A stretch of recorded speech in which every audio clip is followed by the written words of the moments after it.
everybody, it's Dan from WatchMojo. And it's JD. Hey, what's up? JD and I just finished a pretty sweet road trip on the way to E3. We started in San Fran. Now we got here to LA at E3. We're here at the GeForce GTX booth provided by NVIDIA. And we've seen a lot of cool stuff today, but we thought right now we'd run down a little top 10 of the games we've already played in 2017, because 2017's been actually a pretty good year. Very good year. Yeah. Fun stuff. Are you a fan of this video? Be sure to subscribe to catch our latest show, The Bolt to E3. 4 gamers take an epic road trip from San Fran to LA, gaming all the way. Watch the whole series now on WatchMojo. I think at number 10, you said you've been really liking Friday the 13th.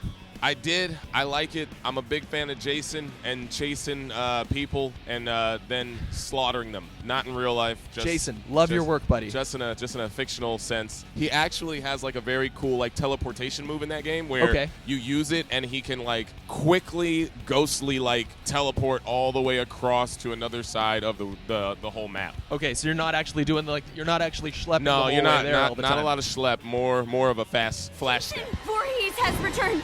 He's killing my friends. We need him. Oh my God. So one game I kind of wanted to give a shout out to that I've been enjoying a lot at home for little quick sessions is Dead Cells. It's an indie game. Maybe not something you need a GeForce 1080 Ti to play or 1080 Ti. It pretty much is indie game bingo. It's a roguelike, Souls-like, pixel art Metroidvania game, but it's got really super punchy combat, really fun. If you're kind of nicking for like a Dark Souls experience but like condensed, that one's really good. Crunchy combat. I Really like that. crunchy, like I like that. That sounds good. Yeah. That sounds tasty for some reason. That's really cool. You haven't tried Prey yet, have you? I haven't played Prey. I played the original on Xbox 360, Right, and it the was Native really American one. that one was interesting. Yeah, it was very cool. But this one is a little bit different. You're like on a space station. Yeah, it's kind of like you're dealing with a whole bunch of stuff. Yeah, it's like very much a spiritual successor to System Shock 2. Like it's basically System Shock 2 2017. I'm such a huge fan of those immersive sims, those like your Deus Ex, your System Shock. It's a game I've been wishing for a long time. It finally came. And the alien powers, like being able to turn yourself into a bag of chips so you can kind of like derp your way through a small crack is the video game power you never thought you needed until you got it. And now I can't live without it. That sounds fun. I want to turn into bags of chips. You're not gonna like what I have to say next.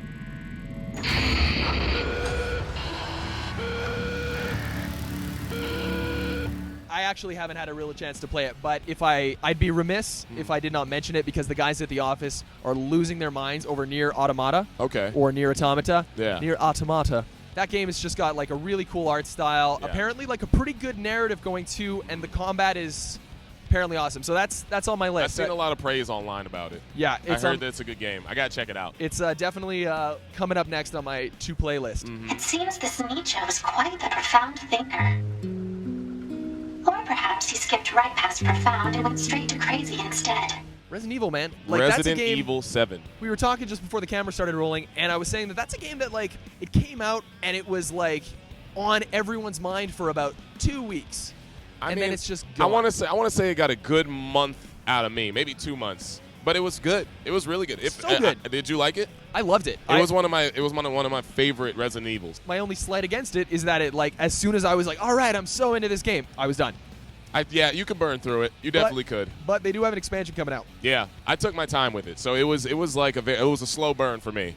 I played it, I got scared, I got the gun, stopped being scared, got scared again, dropped my gun, and then I was like, monsters everywhere. So it was pretty crazy. Now with me, we're gonna settle this. So one game we were playing on the road actually a lot was Mario Kart 8 Deluxe. Oh yeah, that's our number top tier. 5. Loving that.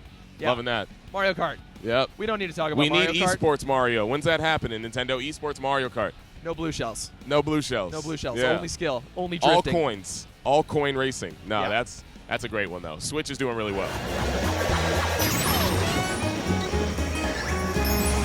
A game that I think a lot of people, myself included, considered buying a PS4 for. Horizon Zero Dawn. Yep. You know what's funny? It has, I think, the best like launch weekend sales of any game on that system. Really? That's what I remember hearing. Oh man. Okay. Yeah. No, I'm not finished with it because I've been streaming it on Twitch, but it's a really fun game and the story is like very, very immersive. Yeah, and that's a beefy game too. It's like a big open world game. Yeah, Lots of open stuff world. to do. You got to do a whole bunch of like crafting and a whole bunch of like, meeting new people and getting to know people and bartering and trading. It's good. I like it. And then you fight dinosaur robots. So I actually got a pretty sweet selfie with a dinosaur robot from Horizon Zero Dawn outside. Oh, awesome. Yeah. That's dope. Yeah. That's sweet. Now all I have to do is make it all happen. I know another one that I like, and there's a huge love for it in the PC community is PlayerUnknown's Battlegrounds. Man. Yeah. Awesome game. Not the greatest title. It's a very long title. And it's hard to say. Yeah. It's like it's just kind of like player. What's the acronym for it? Do they have one? PUBG. Oh no, people call it PlayerUnknown. PlayerUnknown. I've heard that. Yeah. Yeah, and they leave the battleground out. Right. That game, if you're on Steam, it's unavoidable. Like all of my Steam friends are playing it all the time. I have terrible luck. I've never gotten the chicken dinner. You never gotten to the end of the. Never gotten the chicken dinner. You and man. 160 people. You never made it out of the bubble. No, man. I've gotten close. I got 4th place with some friends recently. 4th place. Yeah. Okay. But it was still hard. But your team of friends got to 4th, so you weren't in. Well, kinda like because it's kind of like a Hunger Games-ish type of thing. So yeah, right. yeah. But man.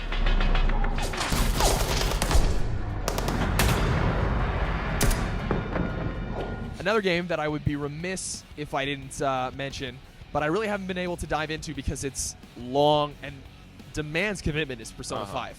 I hear it's great. I have a friend of mine who's playing it, and he says it's one of the best games he's ever played. If you're a fan of digital waifus, they have digital waifus for everybody. Yeah. Like I said, I wish I had a little bit more time to commit to it because it's just not. My friend said it's like I asked him like, isn't that like just a Japanese dating simulator? And he's like, no. That's not all it is. But there is a very prominent dating simulator in it. And I was like, okay, well, I got to check it out one day. And perhaps the best video game food. Yeah. You eat in that game, and like the food, like it makes you want to go to Japan. Yeah. If you didn't already want to go to Japan, I want to go to Japan. WatchMojo, send me to Japan. Does it have the best food in gaming history? I think not. And that's because our number one. There's some pretty good food in this game, but there's also a lot of other stuff. There's a lot. For those of you that have been paying attention, there's a gaping hole on our list right now. Yeah. And it will be filled by our number one spot. Legend of Zelda Breath of the Wild, which allows you to cook your own dinner. I haven't cooked my own dinner in years. Shout out to Mom. And all I know is that I've been cooking up a storm in that game. I got elixirs. I got potions. I got food. I got fricasseed rice. I got rice balls. I got seared steak. That's what they've got, all these things. And ironically, cooking up a storm can help you survive a storm. If you cook something spicy, you can go to cool places. You can get electroshock, like whatever the word is that means you won't get electrically shocked, but still, like all grounded. that stuff. Yeah, I forget what they said in the game. I see they got chili shrooms, swift shrooms, interesting stuff. These are not what they sound like, but that's what they are. Yeah, for Zelda, play the game.